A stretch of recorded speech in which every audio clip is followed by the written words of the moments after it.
A paz do Senhor Jesus Cristo, seja muito bem-vindo em nosso canal Escola Bíblica. Eu sou o seu irmão, o presbítero Carlos Henrique, e venho através desta videoaula lhe oferecer subsídios da Escola Bíblica Dominical. Meus irmãos, estamos felizes porque terminamos, com a graça de Deus, mais um precioso trimestre, onde nós estudamos o tema geral, a fragilidade humana e a soberania divina, o sofrimento e a restauração de Jó. Então nós vamos comentar a última lição deste trimestre, cujo tema é Quando Deus restaura o justo. Eu quero que você deixe aqui nos comentários dessas 13 lições qual foi a lição que você achou mais preciosa, que mais te chamou a atenção, a lição que você aprendeu mais. Deixa aí nos comentários, amém? Para que nós possamos interagir. Dessas 13 lições, qual foi a lição que você mais aprendeu? Então, vamos ler o textuário desta lição que nos diz: E o Senhor virou o cativeiro de Jó, quando orava pelos seus amigos. E o Senhor acrescentou a Jó outro tanto, em dobro a tudo quanto dantes possuía. Livro de Jó, capítulo 42, versículo 10. Verdade prática.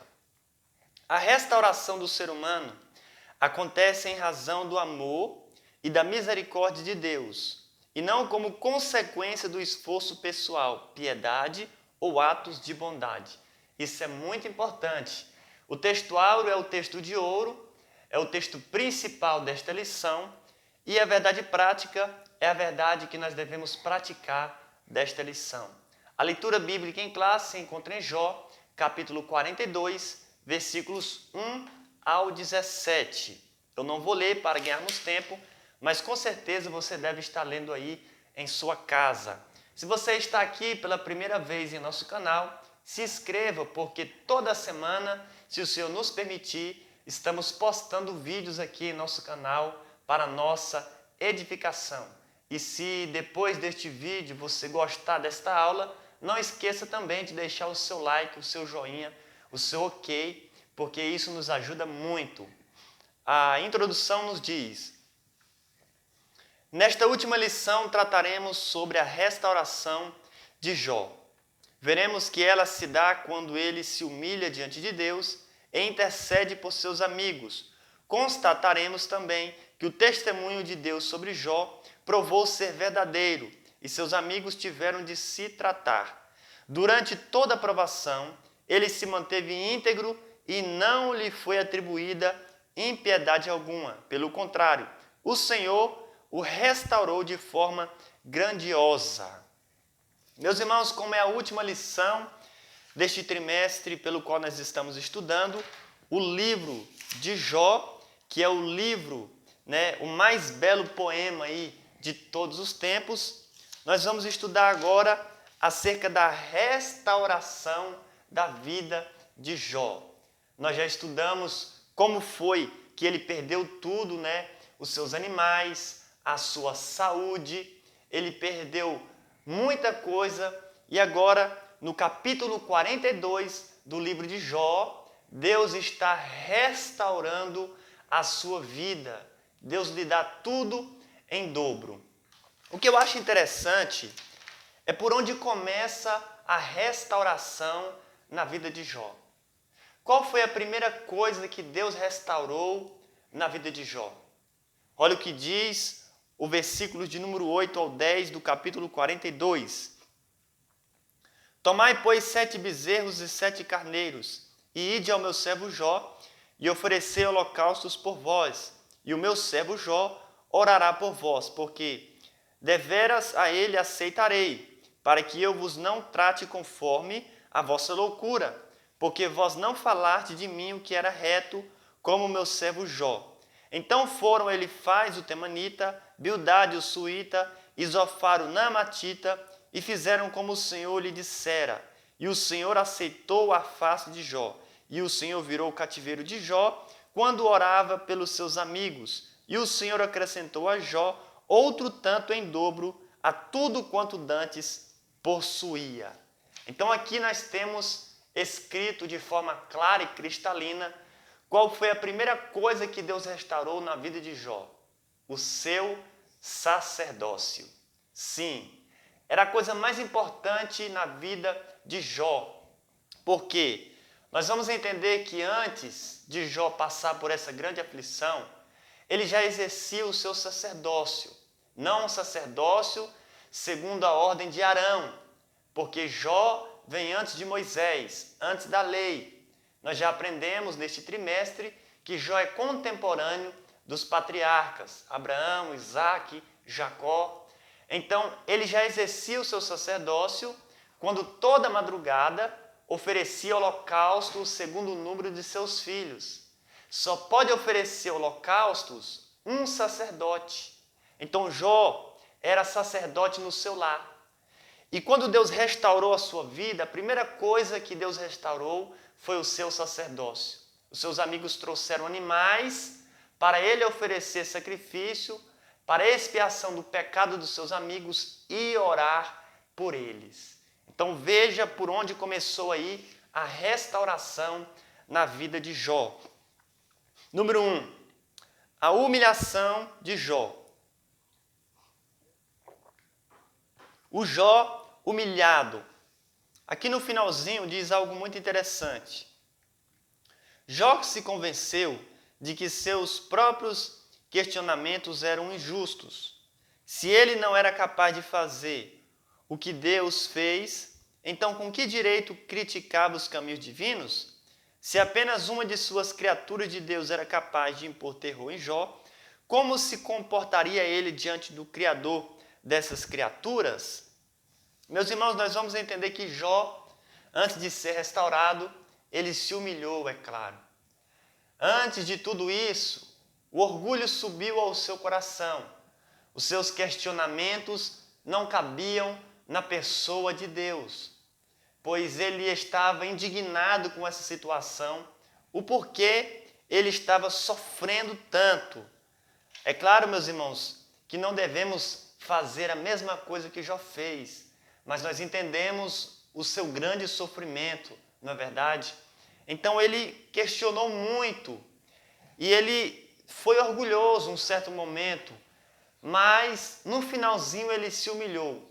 Ele entendeu que ele não poderia entender nem mesmo duas criaturas de Deus, conforme foi citado na lição passada, que é o Beemote e o Leviatã, que eram duas criaturas extraordinárias que Deus fez. Então, se ele não podia entender nem esses dois animais, quanto mais o Criador desses animais.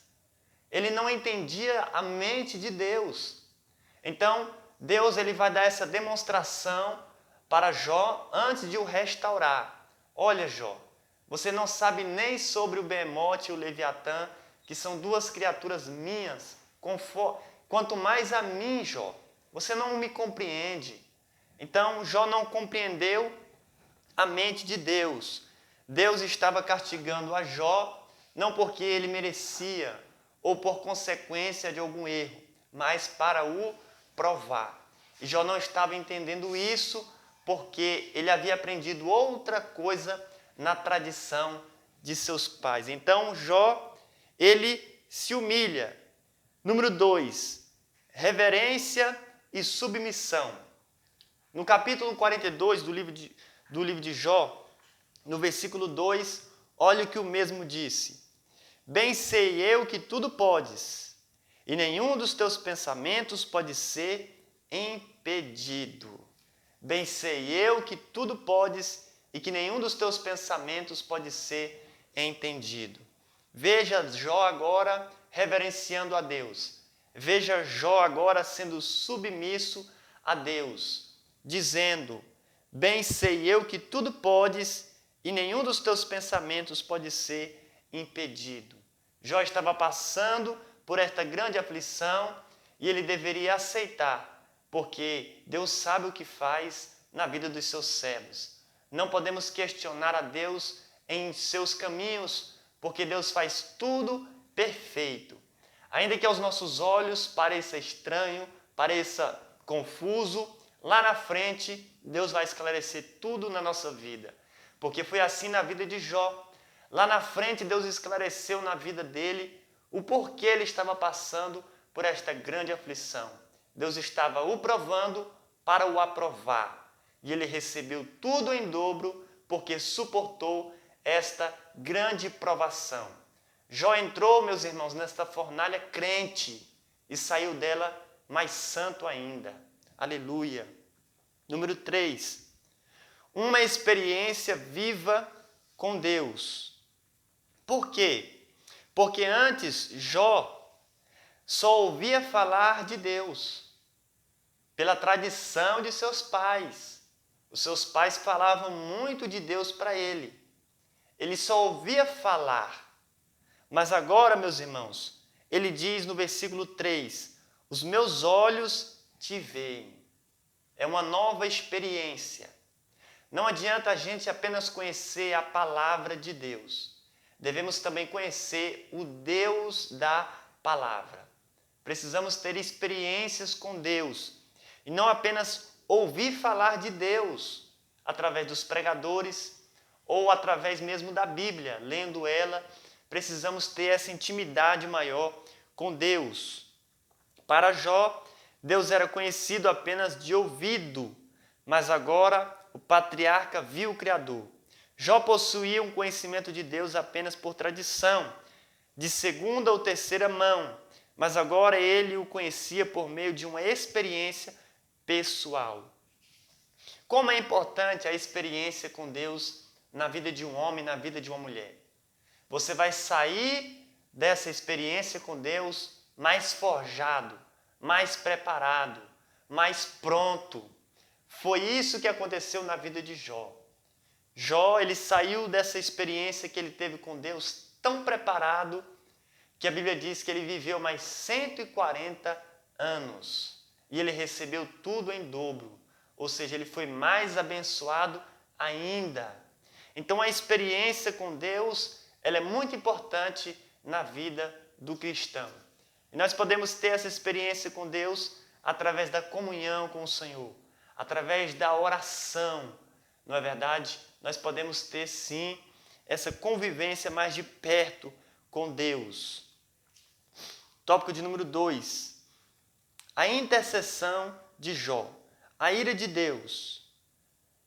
No livro de Jó, capítulo 42, versículo 7, Deus diz: a minha ira se acendeu contra ti e contra os teus 2 amigos. Para quem que Deus estava falando aqui? Para Eliú. Ou seja, para Elifaz, melhor dizendo. Por quê? Porque Elifaz era o principal desses amigos de Jó, pois era o mais velho. Você percebe isso quando Elifaz fala primeiro do que todos os amigos de Jó. Então, como ele é o principal, Deus então vai trazer a palavra para ele. E Deus diz: a minha ira se acendeu contra ti, Elifaz, e contra os seus 2 amigos, Bildade e Zofar, porque não disseste de mim o que era reto como meu servo Jó. Veja que no discurso deles, eles não falaram o que era reto para Deus, ou seja, de Deus. É isso que vai acontecer no juízo final. Deus vai dizer isso para muitos pregadores que trazem uma teologia errada acerca de Deus. Deus vai dizer: apartai-vos de mim, porque eu não vos conheço. Vocês disseste de mim, ou seja, vocês não disseste o que é reto de mim para as pessoas. Porque o que mais existe por aí são teologias distorcidas, erradas, pessoas querendo apenas ganhar dinheiro e não edificar vidas. Hoje você entra aí no YouTube, você caça um louvor de 1 hora, por exemplo, tem mais de 100 anúncios. Essa pessoa não quer edificar vidas através deste louvor. Ela quer ganhar dinheiro. Então, é isso que Deus vai dizer para muitas pessoas no juízo final. Porque Deus disse isso para Elifaz, para Bildade e para Zofar. A minha ira se acendeu contra ti e contra os teus 2 amigos. E número 2 diz: o pecado dos amigos de Jó foi evidentemente exaltar a justiça de Deus, mas limitar seu poder soberano. Então, como nós já estudamos, né, meus irmãos, a teologia de cada um deles, é importante a gente revisar um pouco. Qual foi então o pecado desses amigos de Jó? Primeiro, foi exaltar a justiça de Deus e limitar o seu poder soberano. Eles falavam apenas da justiça de Deus, mas não falavam do seu amor. Eles pregavam apenas sobre o inferno, mas não pregavam sobre o céu. Devemos, irmãos, pregar sobre o inferno, falando da justiça de Deus, mas também devemos pregar sobre o céu, falando do seu amor. E o seu amor vem primeiro do que a justiça de Deus. Então, esse foi o primeiro pecado dos amigos de Jó. Segundo, eles disseram que todo sofrimento deveria ser uma consequência de um juízo divino, como resposta a um pecado praticado. Outra coisa que eles disseram errada é que todo sofrimento é consequência de pecado, e não é. O sofrimento de Jó não era consequência de pecado. O sofrimento de Jesus na cruz do Calvário não era consequência de pecado. O sofrimento de Jeremias não era consequência de pecado. O sofrimento de Estevão, que morreu injustamente sendo apedrejado, não era sofrimento de pecado. Então eles estavam pecando ao dizer isto. O sofrimento de Jó, nós sabemos que era Deus o provando e não era consequência de pecado. E aqui, no número 3, nós vamos ver a oração de Jó. Qual foi a oração de Jó? Capítulo 42, versículo 7. Sucedeu, pois, que, acabando o Senhor de dizer a Jó aquelas palavras, o Senhor disse a Elifaz, o temanita: a minha ira se acendeu contra ti e contra os seus 2 amigos, porque não disseste de mim o que era reto, como o meu servo Jó. Tomai, pois, 7 bezerros e 7 carneiros, e ide ao meu servo Jó, e ofereci holocaustos por vós, e o meu servo Jó orará por vós. Aqui está, meus irmãos, a oração de Jó. Alguém diz assim: Deus só restaurou a vida de Jó porque ele orou pelos seus amigos. Não. Deus não só restaurou a vida de Jó por causa desta oração. Deus já ia restaurar. Mas quando Deus veio para restaurar a vida de Jó, ele estava orando. De todas as formas, Deus ia sim restaurar a vida de Jó, porque ele passou pela prova. Ele foi aprovado. E o meu servo Jó orará por vós, porque deveras a ele aceitarei. Ou seja, Deus aceitaria a oração somente de Jó.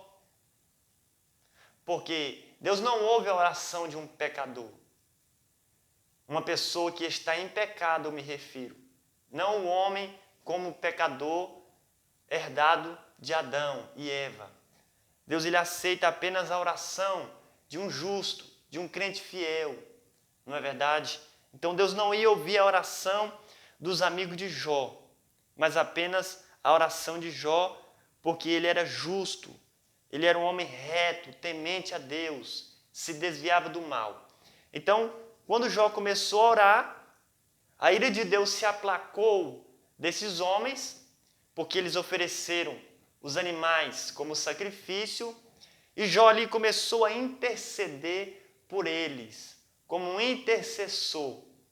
Nós temos um intercessor diante do Pai, que é Cristo Jesus, o nosso Senhor. É Ele quem intercede por nós. Ele é o nosso mediador. Assim como Jó foi o mediador dos amigos dele, Jesus Cristo é o nosso mediador também. Então, meus irmãos, Jó, ele mesmo sofrendo ali, ele orou. E o tópico de número 3 encerra dizendo: a restauração de Jó. Número 1, restauração moral e espiritual. capítulo 42, versículo 11 nos diz: Então vieram a ele todos os seus irmãos e todas as suas irmãs, e todos quanto dantes o conheceram, e comeram com ele pão em sua casa, e se condoeram dele, e o consolaram de todo o mal que o Senhor lhe havia enviado. E cada um deles lhe deu uma peça de dinheiro, e cada um pendente de ouro. Então aqui é a restauração, primeiramente espiritual, quando Deus restaura o seu sacerdócio, quando ele intercede pelos seus amigos, a primeira restauração. E segundo, a restauração moral.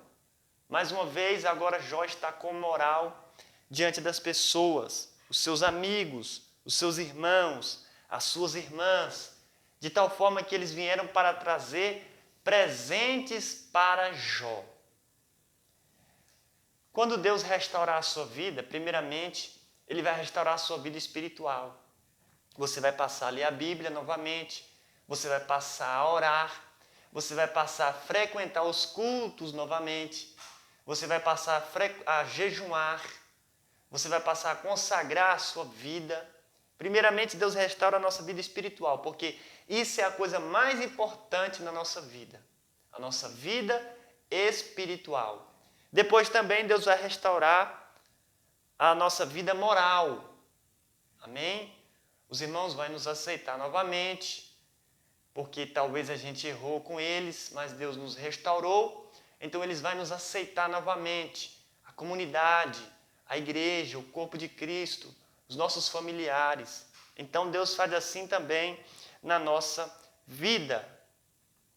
A lição moral e espiritual do livro é que Deus abençoa os homens porque os ama, e não porque estão envolvidos numa troca de favores em que prevalece uma barganha espiritual. Então isso é muito importante, meus irmãos.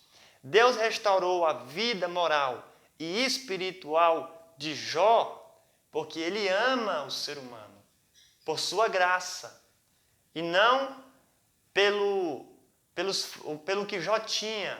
Ou seja, Jó, ele era reto, ele era íntegro e ele era justo. Deus restaurou a sua vida não por causa disso, pelo seu esforço, as suas qualidades. Deus restaurou a vida de Jó porque Ele ama Jó e também por causa da sua graça infinita. Número 2. Restauração social e material. A restauração de Jó também aconteceu na dimensão social e material. Social porque ele voltou novamente para a sociedade. Quando ele estava leproso, a tradição daqueles dias fazia com que a pessoa se assentasse em um lugar sujo, colocasse pó e cinza sobre a sua cabeça, rasgasse o seu manto, porque isso era sinal de humilhação, e se isolasse. Jó estava isolado. Ele estava praticamente em um lixão. Toda cidade tem um lixão, ele estava lá. O lixão fica longe da cidade por causa daquele odor terrível. Então Jó ficava ali no lixão, longe da cidade, em cima de cinzas, e as cinzas ele jogava sobre a sua cabeça, rasgava o seu manto. Então ele estava longe de todo mundo. Quando Deus restaurou a sua vida, ele voltou novamente para o meio convívio das pessoas, para a sociedade e também material. E o que nos chama a atenção é que Deus deu para ele tudo em dobro. Ele tinha 7.000 ovelhas, Deus deu para ele 14.000 ovelhas. Ele tinha 3.000 camelos, Deus deu a ele 6.000 camelos. Ele tinha 500 juntas de bois, Deus deu a ele 1.000 juntas de bois. E ele tinha 500 jumentas e Deus deu a ele 1.000 jumentas. A vida material de Jó foi restaurada em dobro. E é interessante, meus irmãos, que o período da bênção na vida do justo sempre é maior do que o período da aflição. Alguns acreditam que até esse sofrimento Jó tinha aproximadamente 60 anos. Então, ele sofreu por pouco tempo. Quando Deus permitiu Satanás o tocar, foi pouco tempo, mas também não foi muito. Então foi um período aproximadamente aí, um período médio que Jó sofreu. Então ele sofreu pouco tempo, mas quanto tempo de bênção que ele passou? 140 anos. Deus restaurou tudo e ele viveu mais 140 anos, porque o período da bênção na vida do justo sempre será maior do que o período da aflição. José, por exemplo, ele sonhou com 17 anos. E com 17 anos começou a aflição na sua vida, né? Todo mundo conhece a história. Ele foi lançado na cisterna, os seus irmãos o invejavam. E com 17 anos ele sofreu até os 30 anos. Durante 17 anos da vida de José, até os 30 anos, foi sofrimento. Ele foi lançado na cisterna, ele foi vendido pelos ismaelitas, ele foi perseguido pela mulher de Potifar, ele ficou preso e com 30 anos ele se tornou governador do Egito. Então, dos 17 anos aos 30 anos, são 13 anos de aflição. E José viveu 110 anos. Então foram 80 anos de bênção. 13 anos de aflição e 80 anos de bênção. Porque é assim, meus irmãos. Na vida do justo, ele passa mais tempo na bênção do que na aflição. Mas na vida do ímpio, não. Ele passa mais tempo na aflição do que na bênção. Louvado seja o nome do Senhor. Se você gostou desse vídeo, deixe o seu like. E conforme eu disse, deixa aí nos comentários, não se esqueça de nos dizer qual foi a lição que você aprendeu mais durante esse trimestre precioso. Foi a lição de número 1, o livro de Jó? Foi a lição de número 2, quem era Jó? Foi a lição 3, Jó e a realidade de Satanás? Foi a lição 4, o drama de Jó? A lição 5, o lamento de Jó? A lição 6, a teologia de Elifaz, só os pecadores sofrem. A lição 7, a teologia de Bildade, se há sofrimento, há pecado oculto. A lição 8, a teologia de Zofar, o justo não passa por tribulação. A lição 9, Jó e a inescrutável sabedoria de Deus. A lição 10, a última defesa de Jó. A lição 11, a teologia de Eliú, o sofrimento é uma correção divina. A lição 12, quando Deus se revela ao homem, ou a lição 13, quando Deus restaura o justo. Para mim, a lição que eu mais aprendi foi a lição 13, quando Deus restaura o justo. Amém? Fique por aqui conosco, se o Senhor nos permitir, vamos também comentar todo o primeiro trimestre de 2021, cujo tema é o verdadeiro pentecostalismo. Amém? Que Deus abençoe a todos, em nome de Jesus.